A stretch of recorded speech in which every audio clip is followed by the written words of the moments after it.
마태복음 7장 1절에서 6절 말씀 묵상입니다. 비판을 받지 아니하려거든 비판하지 말라. 너희가 비판하는 그 비판으로 너희가 비판을 받을 것이요. 너희가 헤아리는 그 헤아림으로 너희가 헤아림을 받을 것이니라. 어찌하여 형제의 눈 속에 있는 티는 보고 내 눈 속에 있는 들보는 깨닫지 못하느냐. 보라, 내 눈 속에 들보가 있는데 어찌하여 형제에게 말하기를 나로 내 눈 속에 있는 티를 빼게 하라 하겠느냐.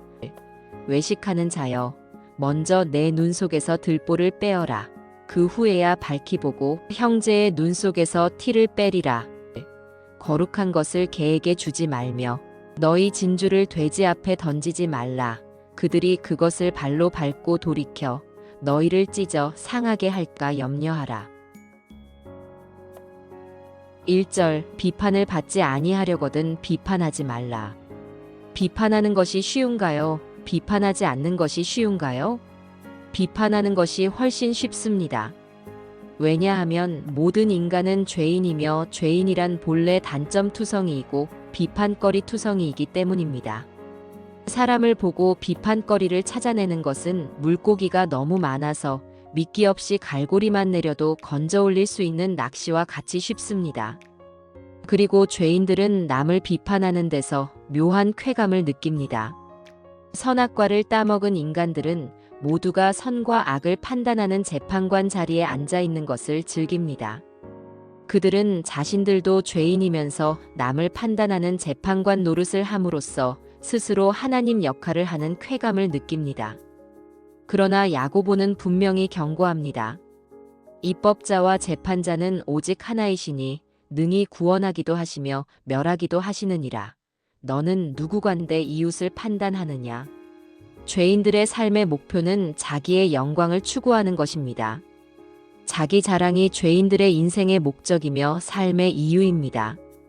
인간들은 자랑할 수 없게 되는 순간 우울증에 빠집니다. 자랑거리가 없어지면 그들은 남을 비난하는 일에 몰두합니다. 내가 높아질 수 없다면 남을 깎아내리기라도 해야 하기 때문입니다.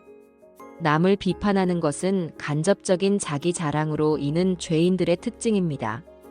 우리는 언제 비판에서 벗어날 수 있을까요? 주님께서는 남의 눈에 있는 티를 보지 말고 우리 자신들의 눈에 있는 들보를 깨달으라고 하십니다. 저는 이 비유에서 티와 들보를 대조하신 주님의 비유가 결코 과장법이 아니라고 생각합니다. 사람이 하나님의 은혜로 자기 눈에 있는 들보를 깨달으면 더 이상 비판할 의욕이 사라집니다. 인간들이 비판하는 말을 들어보면 말이 많다, 경우가 없다, 너무 잘난 체를 한다, 돈을 너무 밝힌다 등등 다양합니다. 그러나 정작 큰 죄는 인간이 하나님 자리에 앉아서 거들먹거리는 것인데 아무도 자신이 그렇다는 것을 보지 못합니다.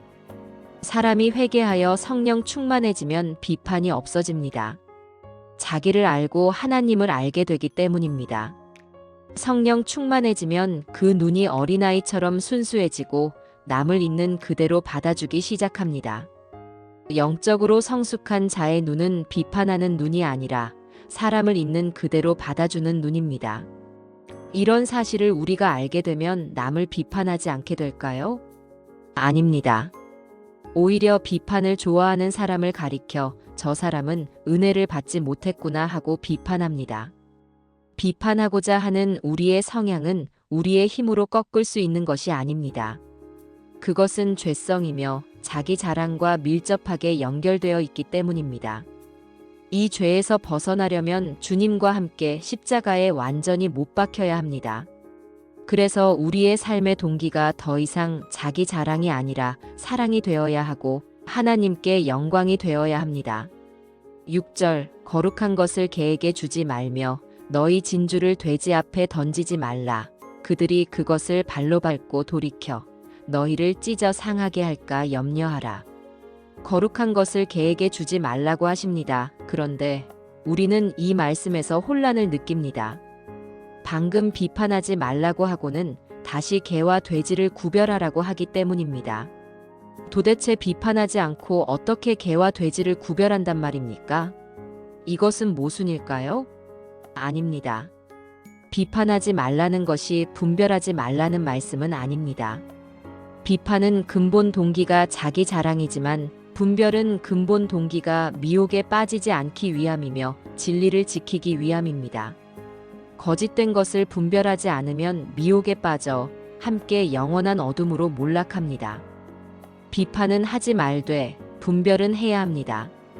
주님께서는 거룩한 것을 개에게 주지 말라고 하십니다. 진주를 돼지에게 던지지 말라고 하십니다. 그들에게 주었다가는 그들이 그것을 발로 밟고 돌이켜 그것을 준 나를 공격할 수 있기 때문입니다. 개나 돼지는 어떤 자들입니까? 순종하기 위해 진리의 지식을 배우는 것이 아니라 단지 자신의 지식을 자랑하기 위해 배우는 자들입니다. 이런 자들이 개나 돼지입니다. 이런 자들은 매우 위험합니다. 이들은 단지 지식이 많다는 이유 하나만으로 교회의 지도자가 되어 양들을 해칠 수 있기 때문입니다. 그러므로 우리는 아무에게나 함부로 교회 직무를 맡겨서는 안 됩니다. 진리를 믿지 않고 조롱하는 자들에게는 진리의 교훈을 전하는 대신 회개만을 요구해야 합니다. 대제사장들과 유대인 장로들은 예수님의 교훈에서 트집을 잡으려고 애썼습니다. 예수님은 그런 자들에게 교훈을 베풀지 않으셨습니다. 주님께서는 교훈을 받을 만한 사람에게 교훈을 베푸셨습니다. 들을 귀가 있는 자들에게 말씀하신 것입니다.